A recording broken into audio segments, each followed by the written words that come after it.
ಸ್ವಾತಂತ್ರ್ಯವನ್ನ ಗೌರವಿಸುವುದು ಪ್ರತಿಯೊಬ್ಬರ ಕರ್ತವ್ಯ.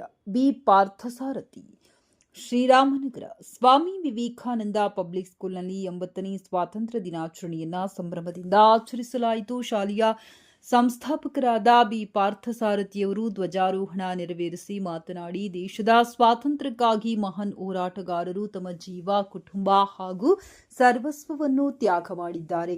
ಅವರ ತ್ಯಾಗದ ಫಲವಾಗಿ ದೊರೆತ ಸ್ವಾತಂತ್ರ್ಯವನ್ನ ಪ್ರತಿಯೊಬ್ಬರೂ ಗೌರವದಿಂದ ಕಾಣಬೇಕು ಮತ್ತು ಎಂದಿಗೂ ಹಗುರವಾಗಿ ಪರಿಗಣಿಸಬಾರದೆಂದು ಹೇಳಿದರು. ಕಾರ್ಯಕ್ರಮದ ಅಧ್ಯಕ್ಷತೆ ವಹಿಸಿದ್ದ ಶಾಲೆಯ ಆಡಳಿತ ಮಂಡಳಿ ಅಧ್ಯಕ್ಷ ಪ್ರಭಾಕರ್ ಚಿನ್ನಪಾಟಿ ಮಾತನಾಡಿ, ಸ್ವಾತಂತ್ರ್ಯವು ನಮ್ಮ ಕಲ್ಪನೆಗಳು ಮತ್ತು ಆಸೆಗಳಿಗೆ ರೆಕ್ಕೆಗಳನ್ನು ನೀಡುವ ಶಕ್ತಿಯಾಗಿದೆ. ಸ್ವಾತಂತ್ರ್ಯ ರಾಷ್ಟ್ರದಲ್ಲಿ ಜನಿಸಿರುವ ನಾವು ಅದೃಷ್ಟಶಾಲಿಗಳಾಗಿದ್ದು, ಯುವಕ ಯುವತಿಯರು ದುಶ್ಚಟಗಳಿಗೆ ಬಲಿಯಾಗದೆ ನಕಾರಾತ್ಮಕತೆಯಿಂದ ದೂರವಿಟ್ಟು ಆರೋಗ್ಯಯುತ ಹಾಗೂ ಸದೃಢ ರಾಷ್ಟ್ರ ನಿರ್ಮಾಣಕ್ಕೆ ಕೈಜೋಡಿಸಬೇಕೆಂದು ಇದು ಹೊಸ ತಲೆಮಾರಿನ ಯುವಕರ ಜವಾಬ್ದಾರಿಯಾಗಿದೆ ಎಂದು ಹೇಳಿದರು.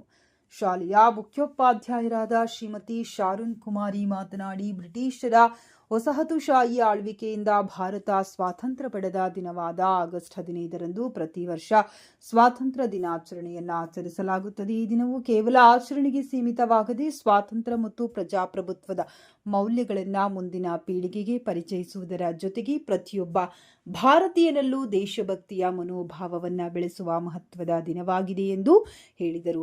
ಕಾರ್ಯಕ್ರಮದಲ್ಲಿ ವಿದ್ಯಾರ್ಥಿಗಳು ದೇಶಭಕ್ತಿ ಗೀತೆಗಳಿಗೆ ನೃತ್ಯ, ಪಿರಾಮಿಡ್ ಪ್ರದರ್ಶನ ಹಾಗೂ ಸ್ವಾತಂತ್ರ್ಯ ಹೋರಾಟಗಾರರ ಜೀವನ, ತ್ಯಾಗ ಮತ್ತು ಕೊಡುಗೆಗಳನ್ನು ಬಿಂಬಿಸುವ ನಾಟಕಗಳನ್ನು ಪ್ರದರ್ಶಿಸಿದರು.